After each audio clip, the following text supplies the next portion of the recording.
Guys, welcome to my vlog. तपाईहरु सन्चै हुनुहुन्छ होला। हामी इयर 2083 भन ल। ह्यापी न्यू इयर सबै।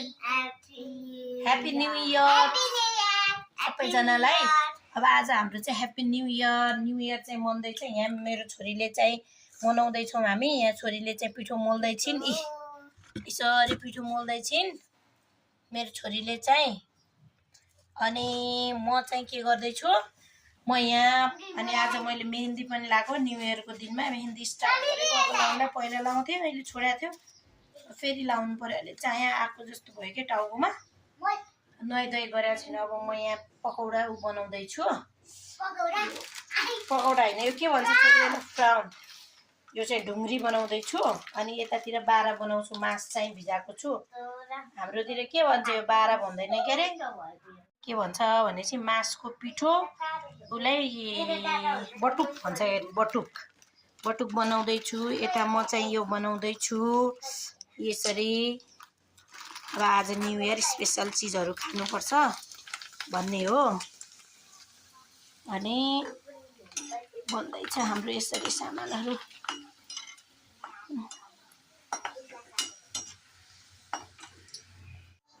मेरो बटुक पाकेर पनि रेडी भयो गाइज। अब यति छ बटुक चाहिँ। यता चाहिँ मैले ढुङ्ग्री बनाएर राखिसके। यता बटुक पाक्यो, यहाँ पाक्दै छ। अब म सेलरोटी बनाउनलाई यहाँ पिठो रेडी छ मेरो।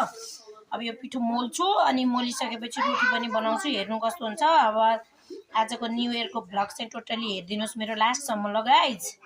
अनि लाइक शेयर सब्स्क्राइब पनि गरिदिनुस् तपाईहरुले चाहिँ। ओके, हामी भिजाएर पिसाको चामल यस्तो खतरा भयो। यो पोखरेली चामल हो नि, चामलको पिठो। पोखरेली चामलको पिठोले यस्तो काँडादारवाला चाहिँ बन्दो रहेछ क्या सेलरोटी। हेर त, वाउ। ल यहाँ नि पाक्दैछ है, यता नि पाक्दैछ। रोटी बनाउँदैछु म, हातले बनाउँदैछु। आधा यस्तो भइसक्यो। आज कपाल यस्तो छ मेरो, के गर्नु।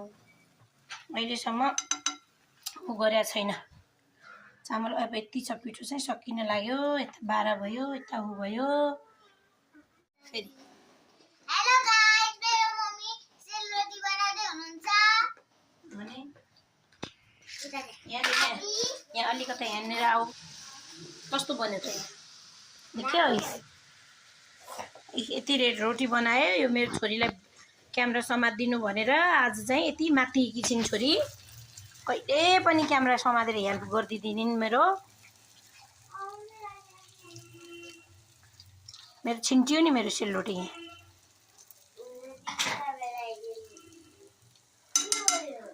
अब सकिन लाग्यो। यति बनाए कस्तो छ रोटी, काँडादार छ, काँडादार। फाइनल्ली गाइस यो बनाइसकेँ मैले आज तिहारको। न्यू इयरको चाहिँ यति बनाएँ। अब चाहिँ यहाँ बनाउँदै मेरो रोटी पनि पाकिसक्यो। अनि मेरो छोरीहरू नाच्दैछन्, यसरी नाच्दैछन्। मायालाई के दिउँ म बहिना भन्ने गीतमा चाहिँ थिम्के फुलबुटेहरू माला। मेरो आउटफिट, छोरीको आउटफिट अहिले यस्तो छ। हामी लाएपछि यस्तो हो। मेरो छोरी चाहिँ यहाँ रेडी हुँदैछिन्, कपाल कोरेर, कपाल नुहाएर भर्खर रेडी हुँदैछिन्। अब म अब गरिदिन्छु यिनलाई। छोरीको लागि हेयर ड्राई गरिदिनु पर्ने। अब मैले नुहाइसकेँ, छोरीलाई पनि नुहाइदिएको। हेयर ड्राई गरिदिन्छु मेरो छोरीलाई। क्यामेरा कस्तो गरे त्यो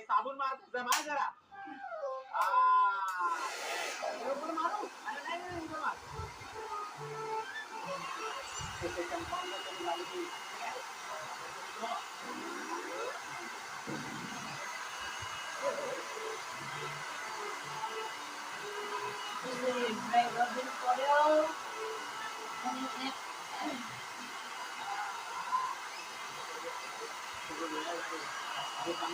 घुम्न जान ढिलो भइसक्यो है।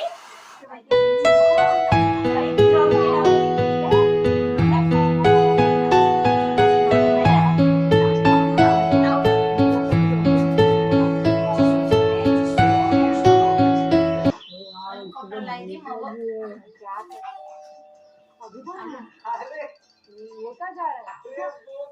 ज्योति आई है यार, तो मायरा के नोट्स ले लेते इसके। अरे ज्योति आएगा तो भी फुल आउटफिट चाहिँ देखाइदिन्छु ल कस्तो रहेछ।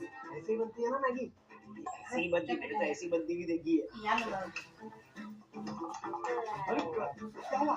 क्या इसको चालू कर बिना कैसे त्यो डिजाइन वाला कुर्ता देखिँदैन अनि यो जगिरहेको छ हो जाएंगे। यतिकै डाउन अरे मालूम है हमें कंट्रोल नहीं हुई, इसलिए हमने रेडी कर दिया काम।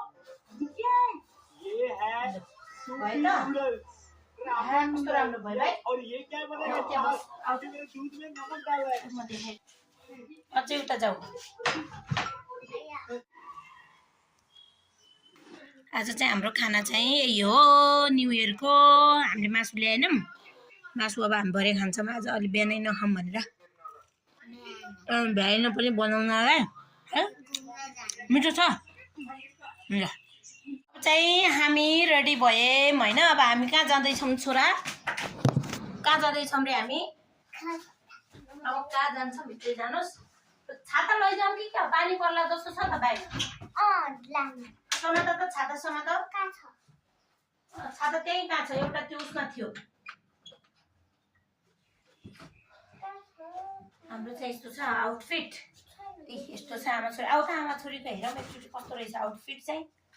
टक्क लाएर चाहिँ हामी ल यस्तो छ। आज आमा छोरीको यति नासे छ। ए हामी यस्तो छौँ आमा छोरी। टक्क लाएर चाहिँ आउटफिटमा लु हिँड जाउँ। चप्पल लाउने हिँड्ने अनि गइहाल्ने हो। अब ढिलो भइसक्यो।